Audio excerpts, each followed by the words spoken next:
मैं तुहानू कहां कि जहर मिठा हुंदा, तुसीं यकीन कर लोगे हाँ वाकई जहर मिठा हुंदा है। एक उम्र आती है 30 साल तो जिसले बंदा उपर जाता है ना, इस तो बाद बंदे दे जिसम दे विच मिठे दा फिल्टर ही नहीं हैगा। मिठा तुसीं खांदे जे तो मिठा तुहाडे जिसम ते बैड इफैक्ट्स लाजमी पांदा है, बुरे असरात लाजमी हुंदे ने।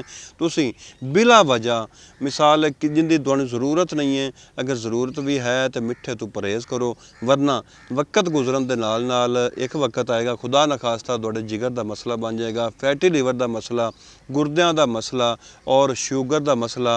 वक्त गुजरन दे नाल नाल अगर तुसीं मिठे दे विच एहतियात नहीं करदे हो, तुहाडी उम्र 30 साल तो ज़्यादा है तो एक वक्त आंदा है कि तुसीं जल्दी इन्हां बीमारियां दा शिकार हो जांदे जे, तो फिर बहुत ज़्यादा पैसे नाल तुहाडा इलाज डॉक्टर हज़रात करदे ने। मिठे नूं एक जहर समझ के इहदे तो दूर रवो, मिठा इस्तेमाल ना करो। अगर तुहाडी 30 साल उम्र है, अपनी ज़िंदगी नाल प्यार करो।